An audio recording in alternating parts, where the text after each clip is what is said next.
السلام علیکم، میں ہوں رضوان اشرف۔ پاکستان میں ایک نئے آپریشن کی تیاری ہو رہی ہے، ایک نیا آپریشن جس کا منصوبہ یا جس کی منظوری جو ہے وہ نیشنل ایکشن پلان کمیٹی، اس کی جو ایپیکس کمیٹی ہے اس کی جانب سے اس کی منظوری دی گئی ہے، اور اس آپریشن کا نام جو کہ ایک ملٹری آپریشن ہوگا، ملٹری آپریشن۔ اب اس کے نام سے تو لگتا ہے کہ یہ ہو سکتا ہے کہ دہشت گردوں کے خلاف بھی آپریشن ہو اور پاکستان کے اندر جو عدم استحکام پھیلاتے ہیں ان کے خلاف بھی آپریشن ہو۔ تو ابھی اس کی تفصیلات تو سامنے نہیں آئی صحیح طرح سے، لیکن یہ جو آپریشن کا فیصلہ کیا گیا ہے، یہ فیصلہ کیوں کیا گیا ہے، اس کے پیچھے کیا مقصد ہے، اس کے پیچھے کیا ریزن ہے، کیا وجوہات ہیں، اور اس کا امپیکٹ کیا ہوگا۔ دو چیزیں ہوتی ہیں، ایک جو آپ کام کرتے ہیں پاکستان میں جتنی بھی آپریشن لانچ کیے گئے پچھلے 20-25 سالوں سے،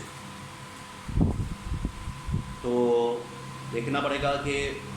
ان آپریشنز کا مقصد کیا ہوتا ہے، اس کے پیچھے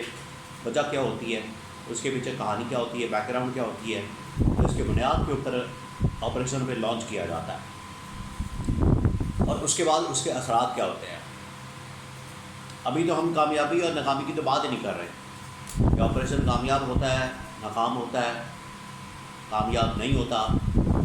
ماضی کے اندر جتنے آپریشن کیے گئے کتنے کامیاب ہوئے، کتنے ناکام ہوئے، اس کی تو بات نہیں کر رہے۔ بات میں صرف یہ کر رہا ہوں کہ پاکستان میں جو آپریشن لانچ ہوتا ہے کس مقصد کے تحت ہوتا ہے اور اس کا امپیکٹ کیا ہوتا ہے، وہ مقصد پورا ہوتا ہے یا نہیں ہوتا، وہ ایک علیحدہ ڈبیٹ ہے، لیکن جو اس کا امپیکٹ آتا ہے وہ بڑا خطرناک اور خوفناک قسم کا ہوتا ہے۔ تو اب جو نیا آپریشن پاکستان کے اندر ملٹری آپریشن، بظاہر تو ایسا لگ رہا ہے کہ ملٹری آپریشن ہے، اور دو اس کو پہلو نظر آتے ہیں کہ ایک تو ملٹری آپریشن ہے یا پھر پاکستان میں استحکام لانے کے لیے سیاسی، معاشی اور سیکیورٹی استحکام لانے کے لیے ایک آپریشن عزم استحکام کے نام سے لانچ کرنے کا فیصلہ کیا گیا ہے۔ اب اس کی میں بیک گراؤنڈ اور اس کے امپیکٹ، دو جو اہم ترین سوالات ہیں اس کے بارے میں بات کرتا ہوں۔ ویسے یہ جو پاکستان کے اندر عزم استحکام لانچ کیا گیا، اس کو کہہ رہے ہیں عدم استحکام، یعنی پاکستان میں آلریڈی عدم استحکام ہے۔ تو پہلے تو اس آپریشن کا پتہ لگانا چاہیے کہ یہ جو عدم استحکام کا آپریشن ہے جو 2022 میں کیا گیا، یہ کس نے کیا جس کی وجہ سے آج عزم استحکام کی ضرورت پڑی ہے۔ اب عزم استحکام کے نام سے پاکستان میں ایک آپریشن لانچ کرنے کا فیصلہ ہوا ہے، اور یہ فیصلہ ہوا ہے نیشنل ایکشن پلان کی ایپیکس کمیٹی میں، جس کا اجلاس پرائم منسٹر ہاؤس کے اندر ہوا، وزیر اعظم ہاؤس کے اندر ہوا، اور وزیر اعظم ہاؤس میں Shehbaz Sharif, military leadership, army chief general Asif Ali DGI اور ان کے ساتھ جو چاروں صوبائی وزراء اعلیٰ ہیں، پنجاب کی وزیر اعلیٰ مریم نواز، سندھ کے مراد علی شاہ، KP کے علی امین گنڈاپور اور بلوچستان کے سرفراز بگٹی، یہ چاروں وزراء اعلیٰ وہاں پر موجود تھے، شہباز شریف بھی موجود تھے، آرمی چیف بھی موجود تھے۔ ان کی موجودگی میں ایک آپریشن لانچ کرنے کی منظوری دی گئی ہے۔ اب مقصد کیا ہے، وہی دو سوال کہ مقصد کیا ہے اور اس کا امپیکٹ کیا ہوگا۔ پہلے میں مقصد کے بارے میں بتا دوں اور اس کا پھر امپیکٹ کیا ہوگا، لیکن میں آپ کے ساتھ یہ بھی انفارمیشن شیئر کر دوں، خبر دے دوں آپ کو کہ اس کے اوپر اب PTI اور باقی جتنی اپوزیشن کی جماعتیں ہیں، جس میں سب سے بڑی جماعت PTI ہے، اس کے بعد مولانا فضل الرحمان ہے، محمود خان اچکزئی ہے، GDA کی جماعتیں ہیں، نیشنلسٹ جو قومی جماعتیں ہیں، قوم پرست جماعتیں ہیں، وہ بھی شامل ہیں۔ انہوں نے اس آپریشن کی ابھی تک تو مخالفت کا فیصلہ کیا، اور اس کی مخالفت میں اعلان بھی کیا، اور ہر سطح کے اوپر قومی اسمبلی کے اندر بھی اور باہر سڑکوں کے اوپر بھی، پریس کانفرنس کے اندر بھی مسلسل اس آپریشن کی مخالفت کی جا رہی ہے۔ اب مقصد کیا ہے؟ مقصد یہ ہے کہ آپ کو بتائیں کہ ابھی ریسنٹلی چائنا کا دورہ کیا گیا شہباز شریف کی جانب سے اور آرمی چیف جنرل آصف علی کی جانب سے، تو انہوں نے جب دورہ کیا تو اس کے بعد دورہ مکمل ہو گیا.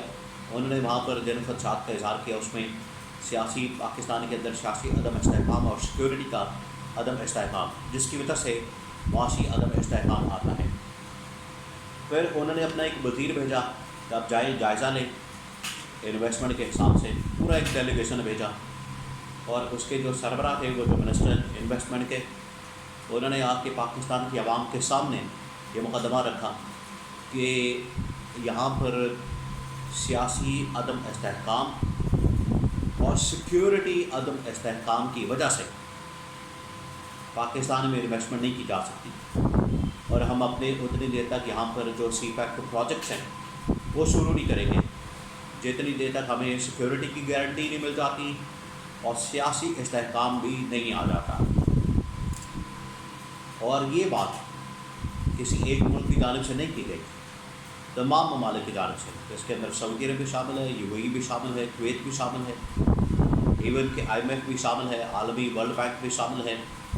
امریکہ بھی شامل ہے. ان تمام ممالک نے پاکستان میں سیاسی استحکام اور سیکیورٹی استحکام کی بات کی ہے کہ بہت ضروری ہے پاکستان میں یہ دونوں چیزیں میچور کی جائیں، اس کے بعد ہی پاکستان میں انویسٹمنٹ، سرمایہ کاری اور معاشی استحکام اور ترقی ہو سکتی ہے. تو یہ بات پچھلے 2-2.5 سال سے کی جا رہی ہے، نئی بات نہیں ہے کہ کل کسی نے بات کی ہے تو اچانک سے آپریشن لانچ ہو گیا. یہ 2.5 سال سے یہ مسئلہ چل رہا ہے. آج آپریشن لانچ کرنے کا مقصد کچھ اور ہے، وہ بھی میں آپ کو بتاتا ہوں، لیکن یہ جو پچھلے 2.5 سال سے معاملہ چل رہا ہے اس کو بھی دیکھنے کی ضرورت ہے کہ 2.5 سال سے پاکستان کے اندر جو عدم استحکام ہے، پاکستان کے اندر جو سیکورٹی کی صورتحال آہستہ آہستہ بگڑتی جا رہی ہے، آج اس کا رزلٹ یہ نکلا ہے کہ پاکستان کی معیشت مکمل طور پر تباہ ہو چکی ہے. تو یہ اس کی تھوڑی سی بیک گراؤنڈ ہے. مقصد یہ ہے اس آپریشن کو لانچ کرنے کا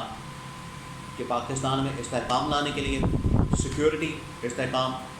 سیاسی استحکام لانے کے لیے. اب سیاسی استحکام اس طرح سے نہیں آئے گا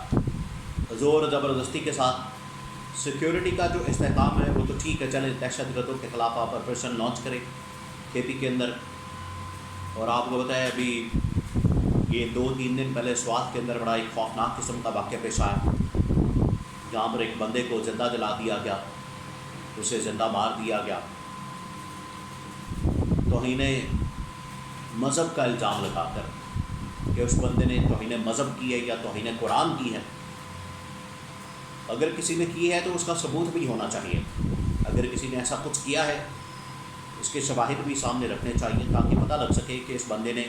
یہ جرم کیا ہے، اور اس کے بعد اس کو قانون کے مطابق سزا ملنی چاہیے. اور پاکستان کے آئین کے اندر، پاکستان کے قانون کے اندر اس کی سزا موجود ہے. کسی بھی شخص کو قانون اپنے ہاتھ میں لینے کی اجازت نہیں ہونی چاہیے. تو یہاں پر صورتحال اور معاملات پہنچ چکے ہیں. یہ تو خیر ایک واقعہ ہے جو اس کے اور بڑے پہلو ہیں، لیکن جو دہشت گردی کے خلاف آپریشن ہے وہ ایک علیحدہ چیز ہے. وہ کے پی کے اندر لانچ کرنے کی تیاری. اور اس سے چند دن پہلے میں آپ کو یہ بھی بتا دوں، علی امین گنڈا پور جو سی ایم کے پی ہے، ان کو بھی یہ کہا گیا کہ کے پی میں دہشت گردی کی وجہ سے گورنر راج لگایا جا سکتا ہے، اور ٹھیک اس کے ہفتے بعد کے پی کے اندر آپریشن لانچ کرنے کی تیاری ہو جاتی ہے. تو یہ چیزیں آپس میں جڑی ہوئی ہیں، ان کا آپس میں تال میل لگتا ہے. ڈاٹس اگر آپ کنیکٹ کریں گے تو آپ کو پتہ لگ جائے. تو بظاہر ایسا لگتا ہے کہ یہ انٹرنیشنل ایک پریشر آیا جس کی وجہ سے آپریشن لانچ کرنے کی تیاری ہو رہی ہے. پھر پاکستانی فوجی جوان جو شہید ہو رہے ہیں، یہ بھی ایک وجہ ہو سکتی ہے. اس کے علاوہ پاکستان میں اس کے بہت سارے لوگ بات کر رہے ہیں کہ ایکسٹینشن لینے کے لیے بھی یہ ایک منصوبے کے طور پر اس طرح کا آپریشن لانچ کیا جاتا ہے. جب بھی کسی آرمی چیف نے ایکسٹینشن لینی ہوتی ہے تو وہ اس طرح کے آپریشن 6 مہینے سال پہلے لانچ کیے جاتے ہیں. تو یہ اس کے کچھ پہلو ہیں. اب اس کا فائدہ اور نقصان ایک سائیڈ میں، اس کا امپیکٹ کیا ہوگا وہ میں آپ کے ساتھ شیئر کرتا ہوں۔ اب اس آپریشن کی جیسی منصوبہ بندی اور منظوری دی گئی ہے، خبر باہر آئی ہے تو پی ٹی آئی نے، مولانا فضل الرحمان نے اس آپریشن کو ماننے سے انکار کر دیا، آپریشن کے اوپر سخت رد عمل دیا ہے اور انہوں نے کہا ہے کہ ہم اس کو نہیں مانیں گے جتنی دیر تک ہمیں اس سے متعلق آن بورڈ نہیں لیا جاتا، پارلیمنٹ کو آن بورڈ نہیں لیا جاتا، کیونکہ پارلیمنٹ سے اوپر یہ اپیکس کمیٹی نہیں ہے، پارلیمنٹ کو آن بورڈ لینا بڑا ضروری ہے اور اس کو آن بورڈ لے کر پھر معاملہ آگے بڑھایا جائے۔ اب امپیکٹ یہ ہوگا کہ اگر یہ آپریشن لانچ ہوتا ہے تو اس کی وجہ سے مزید عدم استحکام آپ کے ملک میں آئے گا۔ تو کس طرح سے کہ بم دھماکے، اس کے بعد ریئیکشن بھی تو آنا ہے، تو بم دھماکوں کی شکل میں، وہ خود کش حملوں کی شکل میں، اور اس کی وجہ سے اور زیادہ عدم استحکام آتا ہے، سیکیورٹی کی صورتحال خراب ہوتی ہے، سیاسی استحکام بھی خراب ہوتا ہے، تو یہ اس کا امپیکٹ ہوگا۔ تو کنسنسس بڑا ضروری ہے، ساری جماعتوں کے ساتھ بات کر کے آن بورڈ لے کے تب ہی اس آپریشن کو لانچ کیا جائے۔